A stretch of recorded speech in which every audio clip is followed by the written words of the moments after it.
Your Majesties, honored guests, ladies and gentlemen, today King Birendra and I had the opportunity to review our bilateral relations and to discuss our international concerns. We also had the chance to get to know one another as individuals.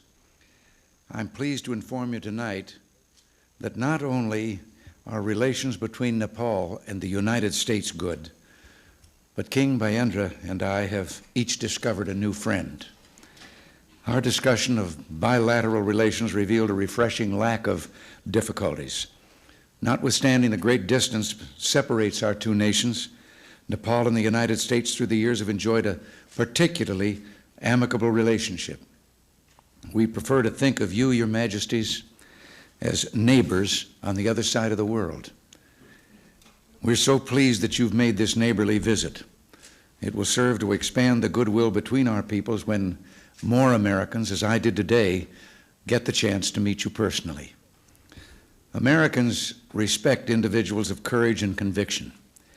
And to give you some idea of how this applies to King Birendra, one of His Majesty's many talents is parachuting. We have a great deal in common. But let me hasten to say we found our common ground in another of his interests, horseback riding. Your Majesty, the highest mountain on our planet, Mount Everest, is in Nepal, and so are 8 of the world's 10 highest peaks.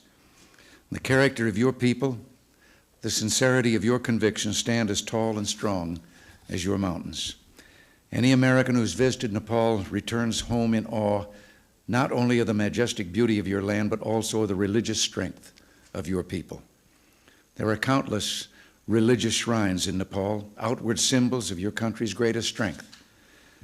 And Your Majesty, this spiritual side, which is so important to your nation, speaks well of you and your countrymen.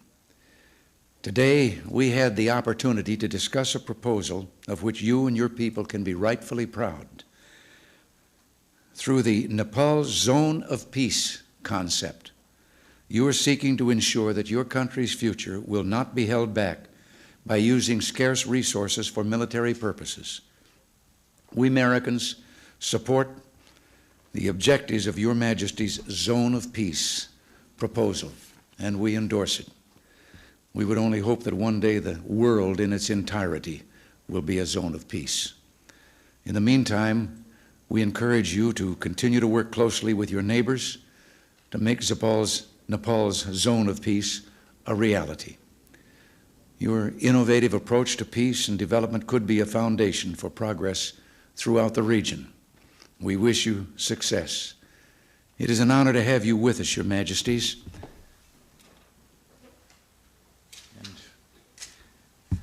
Now, would all of you please join me in a toast to His Majesty King Birendra, to Her Majesty Queen Aishwarya, and to the people of Nepal.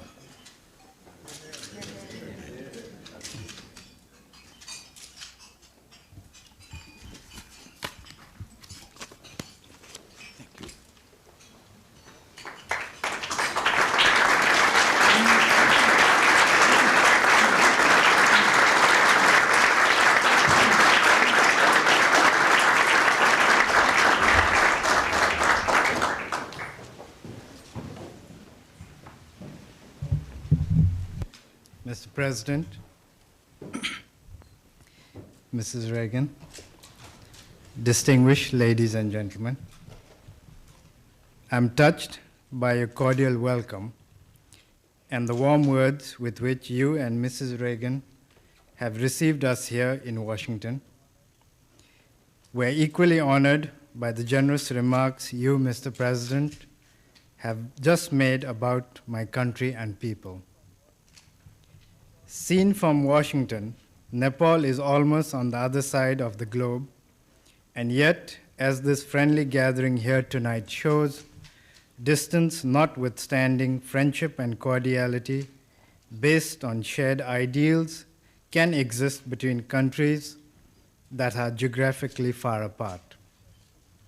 In 1947, as soon as Nepal broke her age-old isolation by seeking friendship beyond her borders, it was with the United States of America that Nepal sought to establish her diplomatic relations. Since 1951, the year when my grandfather, late King Thiruvan, led the Nepalese people to democracy, we have looked to the United States as a land of freedom and fulfillment. The enduring ideals of the founding fathers of America, who spoke to men of liberty and independence, have inspired men throughout the world, including those of us living in the mountain fastness of Nepal.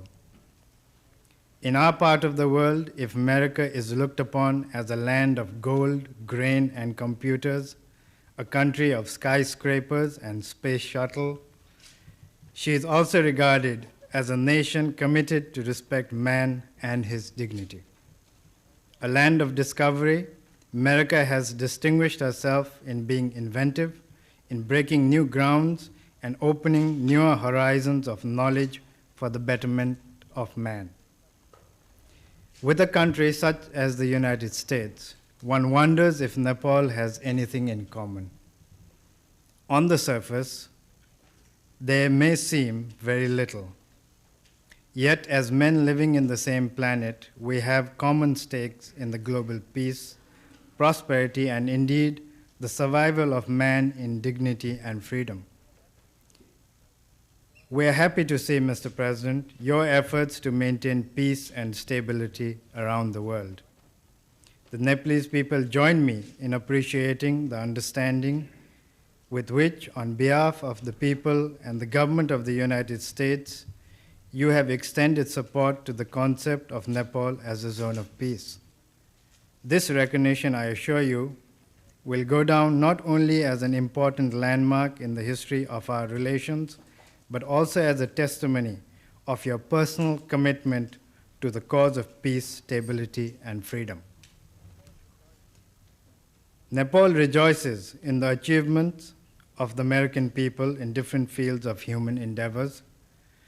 The initiative and enterprise of your people are exemplary. Yet what happens in this part of the world sends its ripples even to the roadless villages of Nepal. We receive their fallout. When America suffers a temporary drought, millions around the world get affected. Indeed, if I may seek your indulgence, I would like to mention something that on the surface may sound trivial, but sometimes it is the small thing that can bring about profound changes. The corn, maize, in Nepal was introduced from this part of America, as were the potatoes from the Andes nearly 300 years ago. These new crops not only altered our hill economy, but even the mode of life by making settlements possible in the mountain terraces of Nepal. Evidently, we do not live in islands, but in a world bound in a nexus of interdependence. What happens in America ceases, therefore, to be a local event. The United States, as such, has shown a consistent understanding towards this and has assisted Nepal in stretching her hand of friendship and cooperation in many fields, including the building of infrastructures. May I take this opportunity, therefore, to thank you, and through you to the people and government of the United States for the support we have received in meeting the challenges of development in Nepal. Mr. President, in recent years, America has brought glory to humanity by landing man on the moon. It is indeed thrilling to reflect that one can soar into space to explore the unknown and scan the stars. Yet these adventures into outer space would carry still deeper meaning if the part of humanity living in Nepal could also rid themselves of their continuing poverty.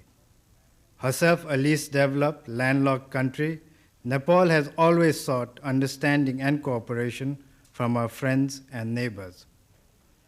In fact, since the time I assumed responsibilities, I have sought that the minimum of basic needs must not be denied to people anywhere in the world. In this regard, I take comfort in the reassurance that the United States will continue to extend cooperation on a long-term basis into the future. Modern technology, Mr. President, has reduced distance and joined us all into a family of nations. This situation demands that we create an enduring relationship based on a sense of purpose and meaning. Were Nepal and countries in her region willing to join hands with the United States and other international agencies in a creative effort for prosperity by putting into use a fragment of their human and capital resources to harness the water potentials of Nepal, it would not only enable them to walk over a long road to progress for our region as a whole, but would also continue to build bridges of understanding between a most advanced and a least developed nation of the world. It would also mean eliminating the perils of hunger on the one hand and the danger of instability and extremism on the other. I have no doubt that Nepal and the United States can cooperate in many fields of creative endeavors. As countries that have shown respect to the uniqueness of the individual, we believe in the conservation of the natural as well as the spiritual heritage of man. But most important of all, we both honor the freedom of man and the independence of nations. In this regard, we appreciate the support the United States has shown consistently to our identity as a nation. Mr. President, I cherish the fruitful exchange of views we have had recently with each other. You have been very reassuring, and I wish to thank you and Mrs. Reagan for the warmth of hospitality shown to me, my wife, and members of my entourage. Excellencies, ladies and gentlemen, may I now request you to join me in proposing a toast to the health and happiness of President Ronald Reagan of the United States of America and the First Lady, Mrs. Nancy Reagan, to the peace and prosperity of the American people, and to the further development of friendship between Nepal and the United States. Thank you.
Ladies and gentlemen, I think you all feel the same as I do. Ferranti and Teicher, and I'm glad that we had that little introduction to tell us which one was which. And I will always remember now, Ferranti is the one with the mustache and the glasses. And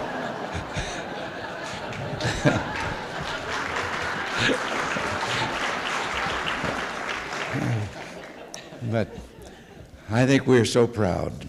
They started their careers in the United States, but their genius is appreciated worldwide now, and they have entertained us magnificently And we're truly grateful. And the thing is that all of this was the result of a lifetime virtually spent together, and yet they make it seem so easy and effortless. It should happen to Tip O'Neill and me.